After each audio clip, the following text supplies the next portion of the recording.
ಆ? ಏನ್ ಆಟ ಆಡ್ತಾ ಇದ್ದೀರಾ? ಜನಸಂಪರ್ಕ ಸಭೆ ಏನು ಬೇಕಾಬಿಟ್ಟಿ ಮಾಡ್ತಾ ಇದೀವ ನಾವು ಸಿಎಂ ಕ್ಷೇತ್ರದಲ್ಲಿ. ಸಿಎಂ ಕ್ಷೇತ್ರದಲ್ಲಿ ಹೆಂಗ್ ಮಾಡಿದ್ರೆ ಬೇರೆ ಕಡೆ ಹೆಂಗ್ರಿ ಕೆಲಸ ಮಾಡ್ತೀರಾ ನೀವು? ಈಗ ಅವ್ನು ಯಾರು ಇದನ್ನಲ್ಲ, ಅವ್ನ ಫಸ್ಟ್ ತೆಗಿರಿಲ್ಲ, ತಕ್ಷಣ ಕ್ರಮ ತೆಗಿಬೇಕು ಅವ್ನು. ಈಗ ಯಾರು ಒಬ್ರು ಕಳಿಸಿ.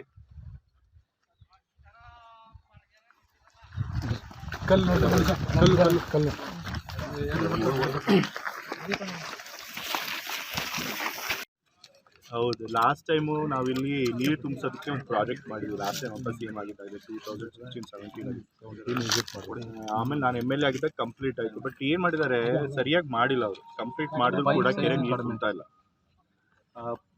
ಗ್ರಾಮಸ್ಥೆಲ್ಲ ಏನು ಹೇಳ್ತಾರೆ, ಪೈಪ್ದೇ ಪ್ರಾಬ್ಲಮ್ಮು, ಪೈಪು ತುಂಬ ಸಣ್ಣದು ಹಾಕಿದ್ದಾರೆ ಡಯಾಮೀಟರ್, ಅದಕ್ಕೆ ತುಂಬ್ತಿಲ್ಲ ಅಂತ ಹೇಳ್ತಾರೆ.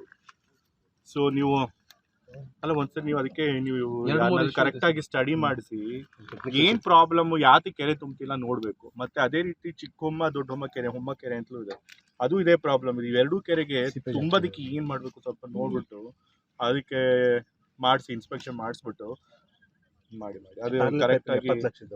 ಪ್ಯಾರಲಲ್ ಪೈಪ್ ಲೈನ್ 70 ಲಕ್ಷದ. ಮತ್ತೆ ಈಗಾಗಲೇ ಹೊಮ್ಮದ ಕೆರೆಗೆ ಅಲ್ಲಿ ಇಂಜಿನಿಯರ್ಗಳು ಇನ್ನೊಂದು ಪ್ಯಾರಲಲ್ ಪೈಪ್ ಹಾಕಿ ತುಂಬಿಸ್ತೀವಿ ಅಂತ ಹೇಳಿದ್ರು ಹೊಮ್ಮದ ಕೆರೆಗೆ. ಅದಕ್ಕೆ ಪ್ರಪೋಸಲ್ ಬಂದಿದೆ. ಒಂದ್ಸರಿ ನೋಡಿ ಯಾವ್ದು ಕರೆಕ್ಟ್. ಅಲಸ್ತ್ರಿ ಕಟ್ಟೆ, ಹೊಮ್ಮ ಕೆರೆ ಇವೆರಡಕ್ಕೂ ಏನು ಮಾಡಿದ್ರೆ ಕೆರೆ ತುಂಬುತ್ತೆ ಅಂತ ನೋಡಿ ಸ್ವಲ್ಪ.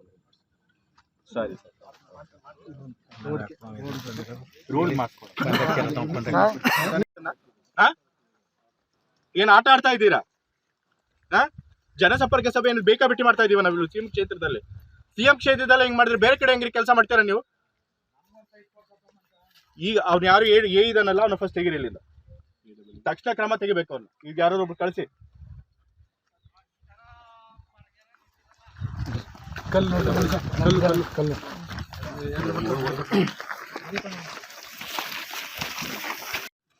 ಹೌದು, ಲಾಸ್ಟ್ ಟೈಮು ನಾವಿಲ್ಲಿ ನೀರು ತುಂಬಿಸೋದಕ್ಕೆ ಒಂದು ಪ್ರಾಜೆಕ್ಟ್ ಮಾಡಿದ್ವಿ. ಲಾಸ್ಟ್ ಟೈಮ್ ವಾಪಸ್ ಸೇಮ್ ಆಗಿದ್ದಾಗ 2016-17 ಆಮೇಲೆ ನಾನು MLA ಆಗಿದ್ದಾಗ ಕಂಪ್ಲೀಟ್ ಆಯಿತು. ಬಟ್ ಏನು ಮಾಡಿದ್ದಾರೆ, ಸರಿಯಾಗಿ ಮಾಡಿಲ್ಲ ಅವರು. ಕಂಪ್ಲೀಟ್ ಮಾಡಿದ್ರು ಕೂಡ ಕೆರೆ ನೀರು ತುಂಬ್ತಾ ಇಲ್ಲ. ಗ್ರಾಮಸ್ಥೆಲ್ಲ ಏನು ಹೇಳ್ತಾರೆ, ಪೈಪ್ದೇ ಪ್ರಾಬ್ಲಮ್ಮು, ಪೈಪು ತುಂಬ ಸಣ್ಣದು ಹಾಕಿದ್ದಾರೆ ಡಯಾಮೀಟರ್, ಅದಕ್ಕೆ ತುಂಬ್ತಿಲ್ಲ ಅಂತ ಹೇಳ್ತಾರೆ. ಸೊ ನೀವು ಅಲ್ಲ, ಒಂದ್ಸರಿ ನೀವು ಅದಕ್ಕೆ ನೀವು ಕರೆಕ್ಟಾಗಿ ಸ್ಟಡಿ ಮಾಡಿಸಿ ಏನು ಪ್ರಾಬ್ಲಮ್ಮು, ಯಾತಿ ಕೆರೆ ತುಂಬ್ತಿಲ್ಲ ನೋಡಬೇಕು. ಮತ್ತು ಅದೇ ರೀತಿ ಚಿಕ್ಕ ದೊಡ್ಡ ಹೊಮ್ಮ ಕೆರೆ ಅಂತಲೂ ಇದೆ, ಅದು ಇದೇ ಪ್ರಾಬ್ಲಮ್ ಇದೆ. ಇವೆರಡೂ ಕೆರೆಗೆ ತುಂಬೋದಕ್ಕೆ ಏನು ಮಾಡಬೇಕು ಸ್ವಲ್ಪ ನೋಡ್ಬಿಟ್ಟು ಅದಕ್ಕೆ ಮಾಡಿಸಿ, ಇನ್ಸ್ಪೆಕ್ಷನ್ ಮಾಡಿಸ್ಬಿಟ್ಟು ಮಾಡಿ ಅದು ಕರೆಕ್ಟಾಗಿ. ಪ್ಯಾರಲಲ್ ಪೈಪ್ ಲೈನ್ 70 ಲಕ್ಷದ. ಮತ್ತೆ ಈಗಾಗಲೇ ಹೊಮ್ಮದ ಕೆರೆಗೆ ಅಲ್ಲಿ ಇಂಜಿನಿಯರ್ಗಳು ಇನ್ನೊಂದು ಪ್ಯಾರಲಲ್ ಪೈಪ್ ಹಾಕಿ ತುಂಬಿಸ್ತೀವಿ ಅಂತ ಹೇಳಿದ್ರು ಹೊಮ್ಮದ ಕೆರೆಗೆ. ಅದಕ್ಕೆ ಪ್ರಪೋಸಲ್ ಬಂದಿದೆ. ಒಂದ್ಸರಿ ನೋಡಿ ಯಾವ್ದು ಕರೆಕ್ಟ್. ಅಲಸ್ತ್ರಿ ಕಟ್ಟೆ, ಹೊಮ್ಮ ಕೆರೆ ಇವೆರಡಕ್ಕೂ ಏನು ಮಾಡಿದ್ರೆ ಕೆರೆ ತುಂಬುತ್ತೆ ಅಂತ ನೋಡಿ ಸ್ವಲ್ಪ. ಸರಿ ಸರ್, ರೋಲ್ ಮಾಡಿಸ್ಕೊಡಿ.